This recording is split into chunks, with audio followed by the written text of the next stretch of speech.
Are you a player's coach? Michael McLean, NoBullBook.com, BadassLetter.com, the toughest advice for the toughest businessmen. Horsepower, not horse shit. Beautiful morning here, walk around the lake, 15,000 steps to start my day, then an hour of copywriting, an hour of reading, and I'm going to be spending the afternoon with my daughter Emery and my wife Krista. We're going to do some tubing and some skiing behind the Sea-Doo. So nice summer day here at the lake. Going to get my big top 3 most important things done, and then it is family time. Wanted to talk to you about a topic that fascinates me. Players coach versus the opposite, authoritarian coach, let's call it. Badass authoritarian coaches, whether in business, leaders in business, CEOs, founders, head coaches in college sports, pro sports, football, hockey. It's hard now to even talk about the NBA. There's no authoritarian figures or leaders as coaches in that sport. Wouldn't be tolerated anymore by the poodles, the players that run that league. But let's keep it to real sports, physical and mental sports like professional football, college football, NHL hockey, and of course, the ultimate battlefield, the entrepreneurial battlefield.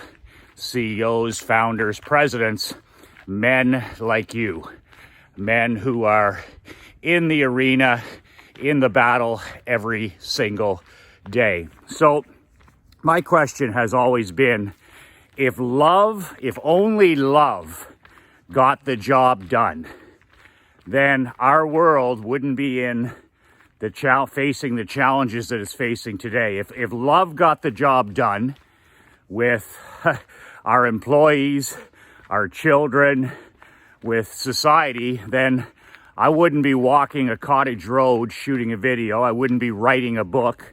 We wouldn't have self-help so-called gurus. We wouldn't have medications for depression, for anxiety, for everything under the sun. We wouldn't have all the mental health issues and challenges that have been manufactured in our world today if love got the job done. I've always been coached and raised by authoritarian approach and people. Anything good in my life that I learned as a young man was taught to me by a handful of role models who were all hard, high integrity, high character, no nonsense, take no prisoners leaders. And that includes my mother, my father, academic mentors like my neighbor, Gene Newson, who changed the trajectory of my entire life, mentors I've had in business and in sport. Just looking at sport, I look back now and the coaches that had the greatest positive impact in my life were the coaches that were the toughest, they were the most no nonsense, and they were the hardest. They were hard on me, they were hard on my teammates. We won, and now you look back at it and you wouldn't have it any other way.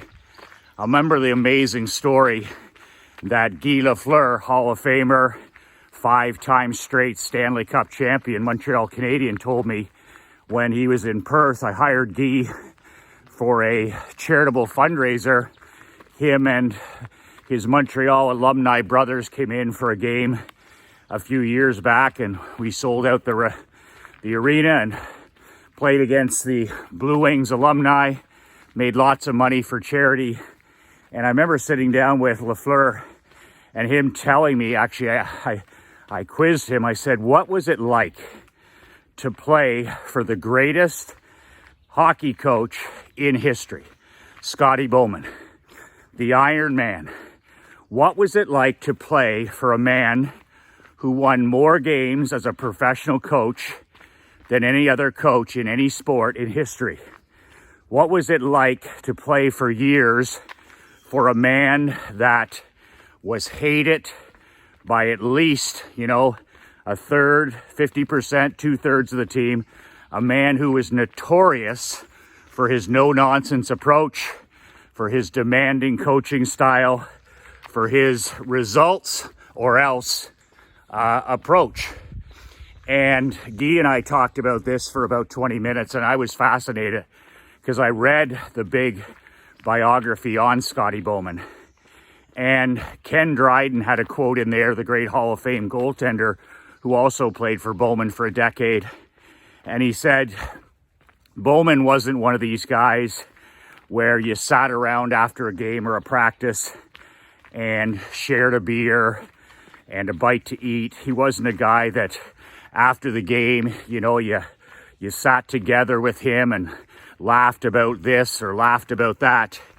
He said he wasn't like that at all. He said he was simply the greatest coach in the history of the sport. And I was always fascinated by that quote because to me, that's my mindset towards coaching, school teaching, being a leader, being a father, being a husband, being an uncle, any area where you can use your leadership. I'm just one of these guys where I could absolutely care less about being liked as a leader or being popular, being worse, being popular. And I don't care whether I'm disliked or hated by players or employees. I just want to be known as being effective. That's it, that's all. Leave the popularity to everybody else. Leave the, worried about what others are thinking. I want to be remembered as an effective sports coach. I want to be remembered as an effective entrepreneur and businessman. I want to be remembered as an effective leader. I don't care and don't want anything to do with being popular. I want to be known as a guy who got the results and we won. My 2019 Barclay Cup Championship Perth Blue Wing team, we literally, as a group went through hell that year to win that championship. We hadn't won in 24 years. We worked for 6 years endlessly building that team and that program to have one opportunity to raise the Barclay Cup and put a championship ring on every player, trainer, coach's finger for a lifetime. And I used the motto that year, no guts, no story. What's it going to be in 25 years, 50 years? Are you going to be sitting there telling your kids and grandkids that you played for the Perth Blue Wings? Or are you going to tell your kids and grandchildren that you won a championship with the Perth Blue Wings? I said, which story do you think they want to listen to? Which story do you think they're interested in listening to? So my 23 players from the 19 team have these beautiful Barclay Cup rings for the rest of their lives. They're champions. Like the great Bill Parcells said, nobody can ever tell us or say that we didn't do it. No matter what happens the rest of the way, we are etched in memory in junior hockey in this area that we are champions. Barclay Cup champions, the best of the best in 2019 when I owned and coached the team. So to me, that's effective. Now, with that team, was I a popular coach? Was I a liked coach? Was I a player's coach? Man, the players must have loved playing for you, Michael. Well, the reality is, and this is one of the things that Scotty Bowman said in his book, he said the reality as an effective coach, as an effective leader in the military, in business, in family, in life, 1/3 of your players are going to love you. 1/3 of the people your employees, your players, 1/3 are going to love you. 1/3 are going to despise you. They're going to hate playing for you. And he said 1/3 are indifferent. They don't give a shit either way. They just want to play. And I've always remembered that ratio. 1/3 hate you, 1/3 love you, and 1/3 don't give a care. So I've always made my decisions as a leader, as a coach, as a hockey coach in pro and amateur, as a CEO of my multiple companies, real estate, barbershop franchise, insurance, restaurant, window washing, consulting, coaching, father. I've always made decisions based on how can I best get the result for my team? How can I best get the result? I'm thinking of the way, I'm thinking of the mindset of a Michael Jordan. I'm thinking of the mindset of a Wayne Gretzky. I'm thinking of a mindset of a Jerry Rice. I'm thinking of a mindset of a Troy Aikman or Jimmy Johnson. They just want to win, and they don't care how they get there. But they are the first guys to explain and look back and say the greatest leaders they ever played for were hard-ass guys. Whether it's a Mike Ditka, whether it's a Buddy Ryan, whether it's a, Mike Keenan, you just go all through it. Today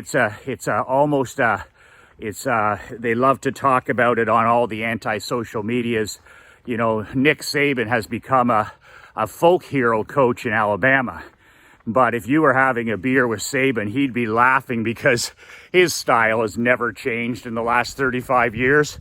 He's a massive recruiter. Every game that he plays, he has the best players getting off the bus. And his job and only job is to push those young men as far as humanly possible. His job is to run that program like an NFL elite program. In fact, that program would put to shame 2/3 of the NFL programs. Are you kidding me? He's on the same level as his friend Bill Belichick. He's on the same level as the Rams. He's on the same level as the Bills would run things in the NFL.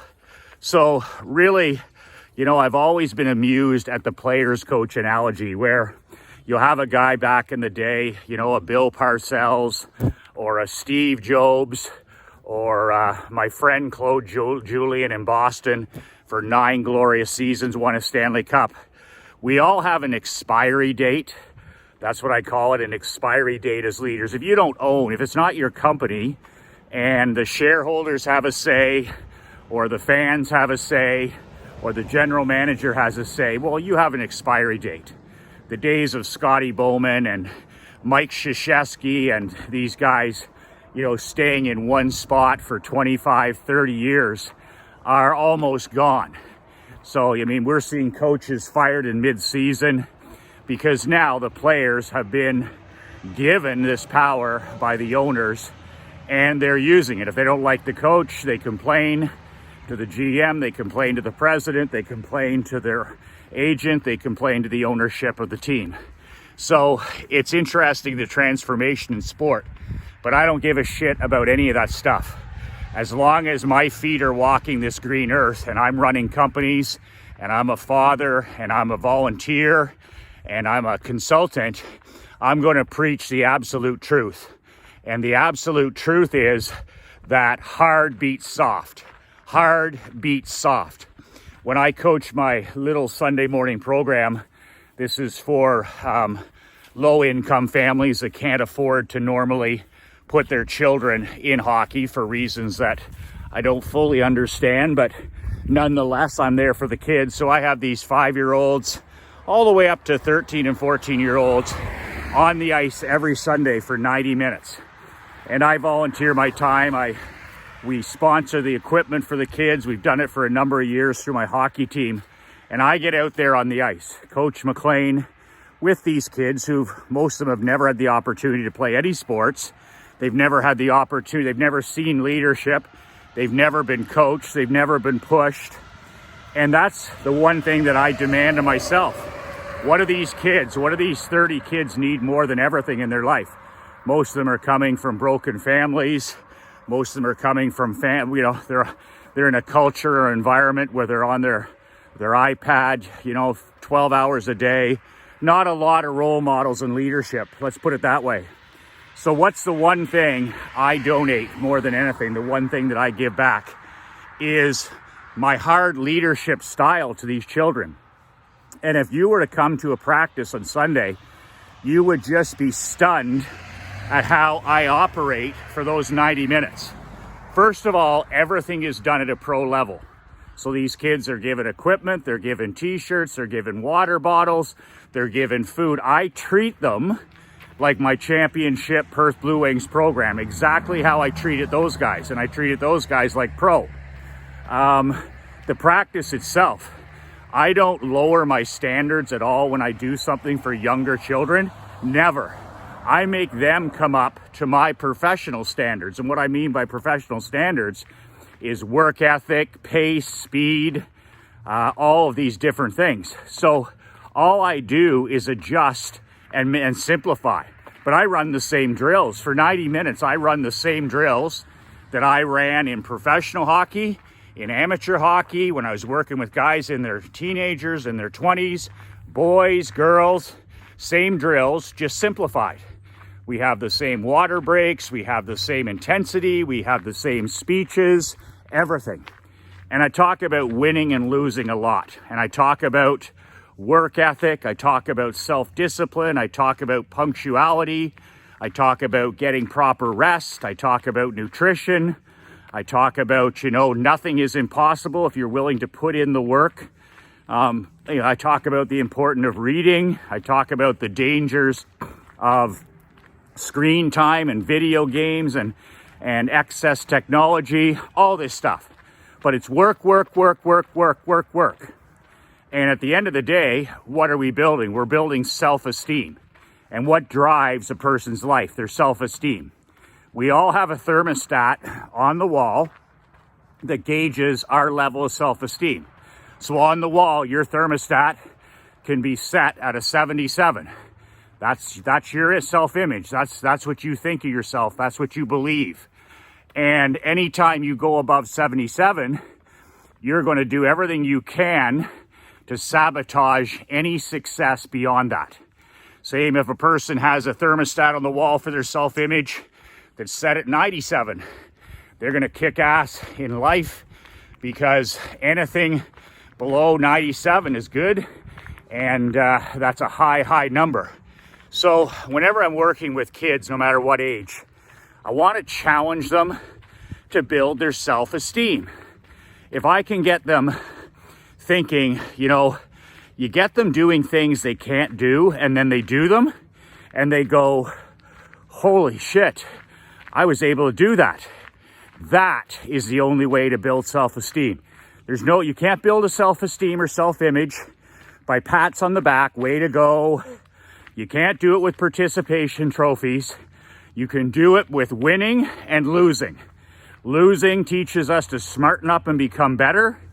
Losing teaches us the lessons to go back to the drawing board and get better.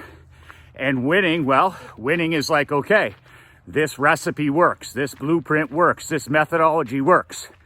But you can't teach self-image, and more importantly, you can't build self-image unless you're in the real world demanding. So that's why I've always been grateful for the great coaches. They used to call them tyrants that I played for, tyrants that I work for. I mean, these men and some women have had the most incredible impact on my own personal life, whether it was business or sports, by just the hard teachings that they brought to me. I mean, I work for one of the toughest men I've ever met on the planet. His name is Dan Hurley, and he's a nickel miner. I wrote about him in my new book, How to Not Get Your Ass Kicked in Business and Life. And to this day, Mr. Hurley is the only man on planet Earth that I've ever feared. And I worked for him when I was like 22, 23 years old. And I got to tell you, man, this guy was an absolute tyrant. He had his own nickel mine. He dug that shit out of the ground every day. He had like 90 employees, just a hard ass through and through. And he fired the head coach and made me the head coach halfway through the season. He paid me $30,000, which was $1 million at the time. He said, Michael, you're going to coach the team. Don't worry about university, all this crazy stuff. And I stepped into that role and it changed my life. But oh my God, the demands. Trust me, he didn't build that championship program through happiness and love. I mean, if things weren't going well, I knew about it. And he held my feet to the fire. He was accountable. And he always said, he said, shit runs downhill. So he goes, Michael, if I don't give you shit, he says, you won't give them shit. And I just love the man. He's this little cigar chewing, shirt and tie with work boots, whiskey drinker, and just 100% badass. He loved his family, he loved his business, he loved his hockey team, but he demanded nothing but the best from me. And those lessons have stuck with me through my adult life. So I can't even remember a player's coach that had any positive effect in my life. I can remember when I had players coaches or I read books in business from, soft as putty so-called leaders, and they were all a waste of my time, losing teams or losing seasons or books not worth studying.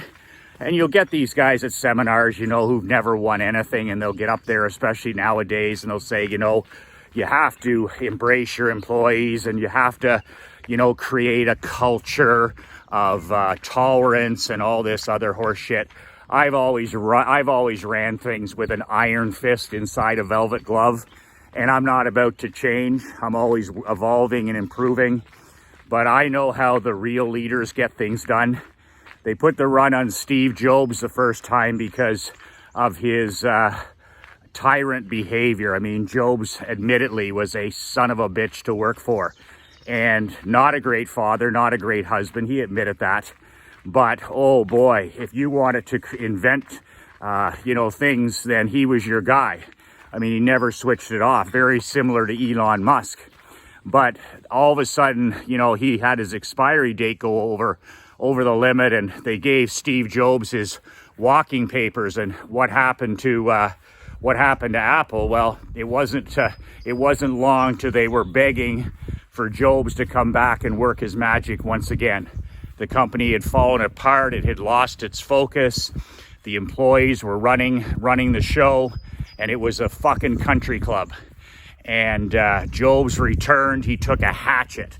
He took a hatchet to all the endless products that they had created when he was away. They took a hatchet to everything but the one or two things that he wanted to focus on. And the rest is Apple history. That guy was focused on one or two things at a time. He was so demanding of his team. I mean, it's absolutely legendary. And was he well liked? No. Was he a nice guy? No. But boy, oh boy, he was respected. That's another thing, is I don't care about being popular. I don't care about being liked. I want to be effective, and I want to be known. I want to be respected. And, it's the same thing now that Bezos is gone. He's been gone for 13 months now. They had the anniversary the other day from Amazon. And I know lots of people that work at Amazon. And it's amazing because they've talked about when that man walked out the door a year ago, everybody just exhaled. And ever since then, Amazon has been just declining. Their stock, their company value, but more importantly, the team. Like now, it's nothing to find your Amazon package thrown on your front lawn or taken to the wrong address. It's a who gives a shit attitude, right? And team morale is at an all-time low. And I hear this from the people. I love to talk to people on the docks. I love to talk to people in shipping. I love to just, because I'm admittedly, I'm a investor. I'm an investor in Apple. I'm an investor in Disney, or was. I took all my money out a few years ago. I'm an investor in Amazon. So these are the things I love. When the cat's away, and Bezos is good, he's gone for now. When the cat's away, the mice will play. Same thing. at when Jobs was gone and now gone again. When the cat's away, the mice will play. Another great example is the falling of the great Walt Disney Company. They're trying to eliminate even reference to Walt. They're more focused on virtue signaling. They're more focused on woke. They're more focused on pushing a global economy than they are making children happy and running a world-class amusement park. They used to be in the family entertainment business. Now they're in the social justice warrior preaching business. And like I said, I took all my money out of that stock a few years ago at the recommendation of Dan Kennedy, who knew more about Disney than any man alive. And, that company is bleeding. Their movies, their amusement parks. My badass business bitch in charge, Leanne, was there last week with her family. And she was just commenting yesterday. Leanne was talking about how the parks are not like they used to be 10 years ago. The cleanliness, there never used to be a piece of trash on the ground. Every single person. Michael Eisner, the CEO at the time, was infamous for firing 3 employees in costume because they didn't say hello to somebody and they were on a break, and he fired their asses right on the spot. That was the Disney culture that made Disney. Like Walt was a renegade. Walt was a heavy drinker, heavy smoker, entrepreneur, just an absolute badass, incredible leader, get things done kind of guy. And, that company is long removed from there. So now it's a more friendly place. It's a more, the story. It's, I call it the Pete Carroll syndrome, where when Parcells took over the New York Jets years ago, he was inheriting the 1-in-15 Pete Carroll mess. And to give his credit, like he's done an amazing job. His style changed when he went to Seattle. But I remember, Parcells and Belichick taking over these teams, and even in hockey, like bringing in Scotty Bowman to Buffalo and places like that, and then talking about how they have to immediately change the culture. The culture is just pure cancer. Woo! The culture is pure cancer under, these player coaches, these player CEOs, these player so-called leaders. And look no further than our 2 countries right now. You have a player's coach in Joe Biden. You have a player's coach in Justin Trudeau here in Canada. And both countries are in a mess because of the leadership. And the leadership in both of our countries now is left to the entrepreneurs. I mean, it's up to men like you and me. There's nothing that Joe Biden can do for you. There's nothing, Justin Trudeau can do for me. Those guys are pretend leaders. They're spoiled children. They've never run a lemonade stand, let alone a business. So it's up to you and me, entrepreneurs and businessmen, to create things, to build things, to support things, to create jobs, to support charities, to do all these different things, to be leaders. And when you build your own kingdom, that's how you help your country. So build your kingdom, like build it at the kitchen table, build it, by, with date nights, and build it with a good relationship with your queen, build it, by being in the best physical, mental health of your life, build it by reading great books, build it by getting off of cell phones and spending time with your kids and all these kind of things. Build it in your home first, and don't worry about politics. I mean, politics is theater for ugly people. And when there isn't great leadership like we're faced in our 2 countries now in North America, we just have to lead on our own. We just have to lead on our own. We have to set the example for our own children, for our own spouses, for our employees. Just set the example, and don't focus on any of that poison, because they're not going to change anything. What's going to change America, what's going to change Canada back to the powerhouses they once were, is the entrepreneur, is the man or woman that's in the arena every single day, building things, growing things, creating things, inventing things, creating value. So that's our focus as Badass Millionaires. Make sure you do what I do every night before the end of the day. Make sure you hug your wife and children and tell them how much you love them. That's your most important action of the day. But the deadline is coming up for my brand new newsletter, just a few days away. If you want to receive my first edition, which is coming out in August, you need to subscribe today at badassletter.com. That's badassletter.com. It's my monthly paper and ink, brand new world building newsletter, 12 pages.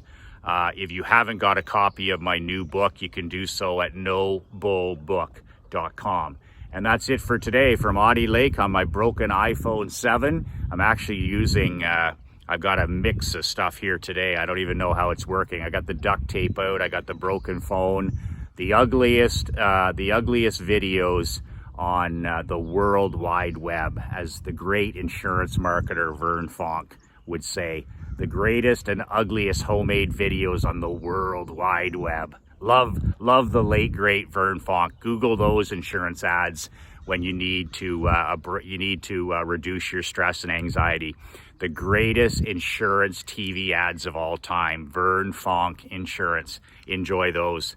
That's it. 2 words that changed my life. 2 words that will change your life. Be relentless.